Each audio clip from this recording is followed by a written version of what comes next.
Olá pessoal! Hoje então a gente vai falar um pouquinho sobre continuidade de funções de duas variáveis. Eu trouxe aqui um gráfico de uma função de variáveis x e y, onde a lei da função é x² mais y² mais 1. Por que eu trouxe esse gráfico? Para a gente avaliar o comportamento dele. Vamos ver no GeoGebra. Este gráfico foi feito no GeoGebra e eu vou girar ele um pouquinho para vocês verem o comportamento dele. A vista superior, ó, aqui nós temos a projeção em cima do plano x e y. Agora eu vou inclinar um pouquinho, vou girar ele, ó. Da geometria analítica a gente conhece bem essa forma, né? Como chamamos na geometria analítica? Um paraboloide elíptico, né? No nosso caso é circular, porque a projeção no plano XY gera uma circunferência. Tá? Então, se a gente analisar bem, ele é infinito, ele vai abrir infinitamente. A partir do 1, ele começa no 1, aqui o eixo vertical é o Z, ele começa no 1 e vai abrir infinitamente.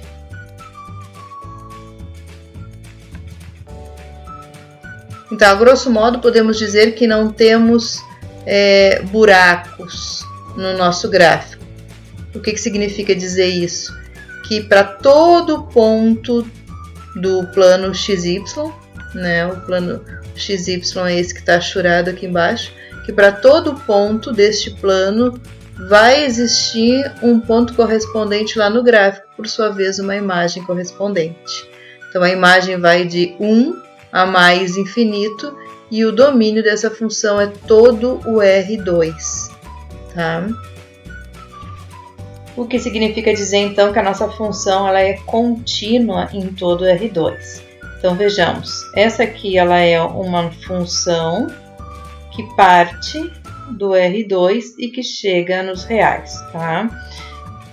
Então, vamos lembrar lá do cálculo 1, quando é que uma função é contínua, né? Quando ela é definida num conjunto e tem limite nesse conjunto. E o valor do limite para cada ponto é igual ao valor da função em cada ponto. Então, essa funçãozinha dada por essa lei, z, que é a mesma f de xy, igual a x² mais y² mais 1, ela é contínua em todo o R2, que é em todo o seu domínio. Tem um teorema que me diz, né, que uma função é contínua no seu domínio. Então, vamos à definição de continuidade. Qual é a definição de continuidade? Então, nós podemos definir uma função contínua num ponto ou num conjunto, tá?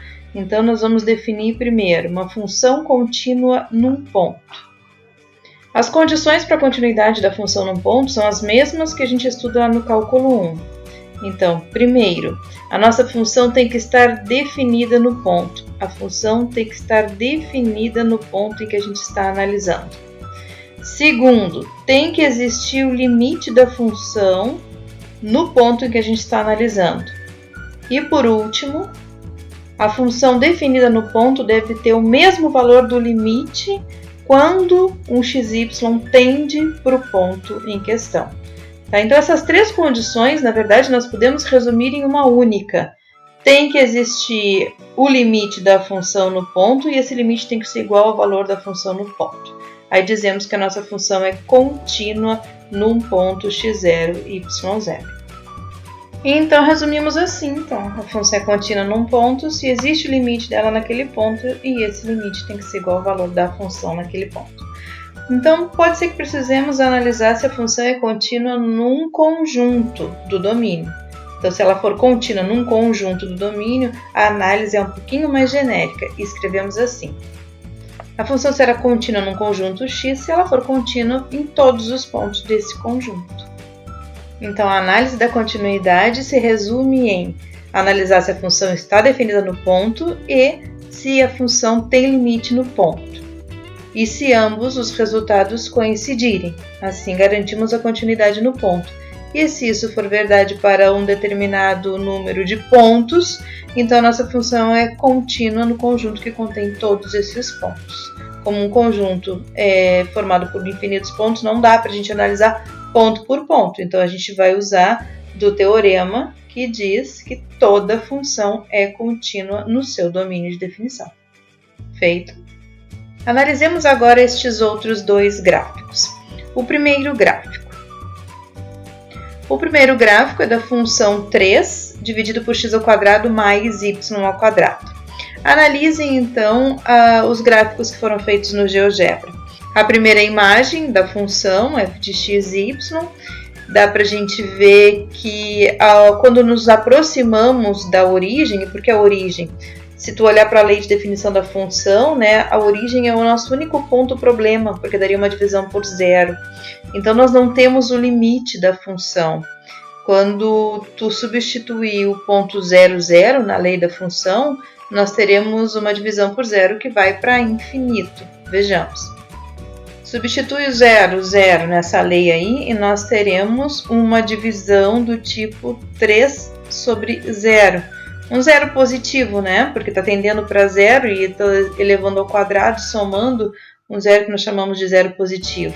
Então, isso vai resultar em números infinitamente grandes. Então, o resultado vai para mais infinito, o que significa que não existe limite. Não existe limite no ponto 0, 0. Então, se nós olharmos para a segunda imagem, para essa segunda figura aqui, é uma projeção do gráfico no plano XY. Esse aqui é o eixo X, esse aqui é o eixo Y. Então, nós temos uma projeção. Tem um buraco. Claro que esse buraco não é tão grande quanto parece na imagem, porque isso foi um recorte que eu fiz. A gente tem que entender que esse gráfico aqui vai se aproximar cada vez mais do nosso eixo Z. Os valores do Z vão cada vez mais aumentarem, tanto que o limite tende para mais infinito. Então, esse buraco aqui, esse ponto de descontinuidade é só no 0, 0. Vejamos a terceira imagem, que é de um segundo problema, uma segunda função. Se nós analisarmos aquela função ali, ela também não está definida no ponto. Que ponto? O 0, 0, que é o ponto problema, né? Se eu for calcular a f no ponto 0, 0, isso vai dar uma indeterminação, 0 sobre 0. Não está definida no 0, 0. Mas o limite dessa função nós já calculamos no vídeo passado. Vou deixar nos comentários o link do vídeo passado, onde nós primeiro calculamos os limites iterados, depois uma terceira direção, vimos que esse limite estava dando sempre 0 e usamos a definição para provar então que esse limite existe e é 0. E aí nós temos um problema. Existe o limite da função no ponto 0, 0 e dá 0. Porém, a nossa função não está definida no ponto 0, 0. Bom, se ela não está definida, ela não é contínua no 0, 0. Mas nós podemos remover a descontinuidade dessa função. De que forma? Então, eu posso remover a descontinuidade se eu acrescentar uma segunda sentença na lei da função para o caso de o ponto ser a origem. Como o único ponto problema no domínio de definição dessa função original era no 0, 0, então eu acrescento esse ponto no domínio e para o valor da função eu atribuo o valor do limite, porque dessa forma então eu posso dizer que a minha função é contínua no 0, 0. Essa forma removida eu posso dizer que é contínua no 0, 0. Como nenhum outro ponto é problema, ela vai ser contínua não só no 0, 0, mas ela vai ser contínua em todo o R2. Essa função aqui tem como domínio o R2. Agora, se tu olhar a função original, o domínio dela não era o R2. Era o R2 menos o ponto 0, 0, que estava dando problema. Então, o que eu fiz?